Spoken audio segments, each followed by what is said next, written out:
Allow me to reintroduce myself. My name is Timothy. More things change. Yeah. They stay the more things same. I'm Timothy Welbeck. I'm a civil rights attorney, a professor of Africology and African American Studies, an author and contributing writer. But before I wrote books and essays, before I taught in universities, before I practiced law, I rapped. I like to say what happens when your favorite lawyer and your favorite rapper are the same person. And I'm excited to talk to you today about my newest album. It's entitled The Cost of Living. The Cost of Living is an exploration of the work that it takes to live authentically with so many things competing for our time, attention, and affections. And it lands on the idea that the real work is done at home. The true work is inward. In many ways, The Cost of Living is a continuation of my EP that I released in 2019 entitled Living Wage.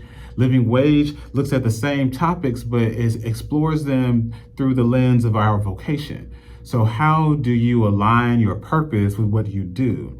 And how do you navigate the terrain of doing all of that with so many things competing for your time, attention, and affections. And so this album here is exploring similar topics, but like I said, it's looking at how the real work is done at home. The real work is inward.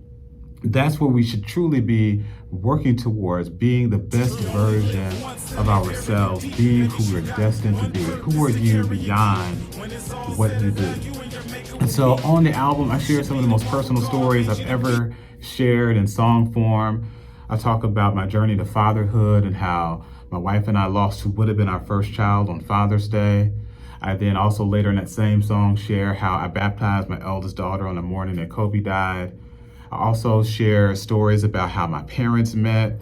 I share stories about how I came to love and appreciate my cultural heritage and navigate the tension between the hyphen of African and American and being in a place that I am from but doesn't love me and longing for a place I am from but not of. I talk about the intergenerational trauma that Black men face that was exacerbated by the pandemic. I brought some old friends and new friends along to talk about some of these things with me. So I got contributions from Tamika Carroll, got contributions from Mahogany Jones, Leah Smith, Nezzy, Alexi Paraskos, Dre Murray, The Bold Bay, Eli Capella. I got production from Joshua Heath, got production from Dream Life Beats, got production also from Alexi Paraskos. I even got production from my oldest daughter as well. And so this truly was a labor of love, brought some of my community in to help me create it and to make what I believe to be my best work to date. But this album, it almost didn't happen. I told you at the beginning of this video, I'm a civil rights attorney and professor of Africology, author and contributing writer. I'm also a husband and father, and so there's so many demands on my time every day. And there were times where I felt like I shouldn't make music anymore, in part to better focus on some of these other things. And in the process, I ended up talking to Mahogany Jones about it, even told her that not only was I continuing not making music anymore, I said, I'm even getting older. And before I could even finish that part of the conversation, she stopped me and she said, that's an archaic notion that you can age out of relevance and impact within the culture.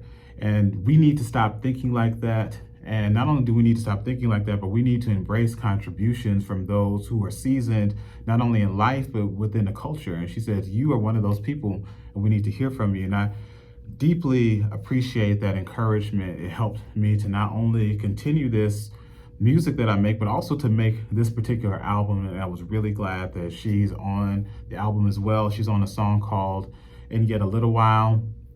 Around that same time, I had a conversation with Tyree Boyd Pates, and we had similar discussions. And I told him, I considered not making music anymore and even considered not making this album. And I told him about why, and I told him about my conversation with Mahogany Jones, and he said the same thing. And he said, you are a scholar and a practitioner. This is your praxis. You distill your insights, your wisdom, your influences, and channel them through the music that you make and present them to the world. You can't stop. And so I'm just grateful to have people in my life who encouraged me to do this. My wife came alongside me as well multiple times to encourage me to continue making this, and even was offering critiques along the way and saying, do this or tweak that here and there. And so with that said, this album was a labor of love, both for myself and for my community. I'm really excited for you to hear it. I'm telling you about it today because today is a day of personal significance for me.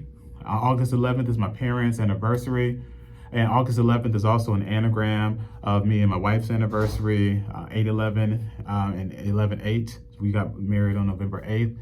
August 11th was also my grandfather's birthday, and I talk about him on the album to varying degrees. And then August 11th is also the birthday of hip hop. It's the day in 1973 where Kool Herc and his sister Cindy threw the back to school jam at 1520 Sedgwick Avenue, and he debuted his merry-go-round technique.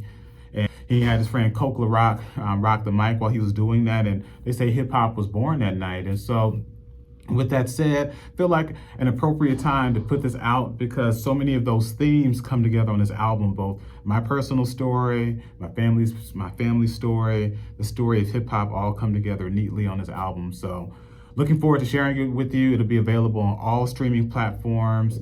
So you can stream it there. You can pre-save it. There'll be links for you to do all of that. If you want to support it in earnest, you can also purchase it on Bandcamp if you still buy music. So if you want to do that, you can do that as well. I've got merch that you can get too. So I've got t-shirts, hoodies, mugs, all of that. We'll be doing a limited edition physical release later in the year as well, or at the top of next year.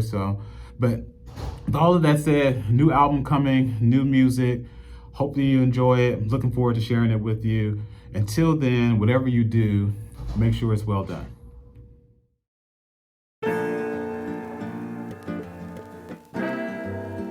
If you could turn it up just a little bit. Yeah, that's good. Thank you. Flower child beats.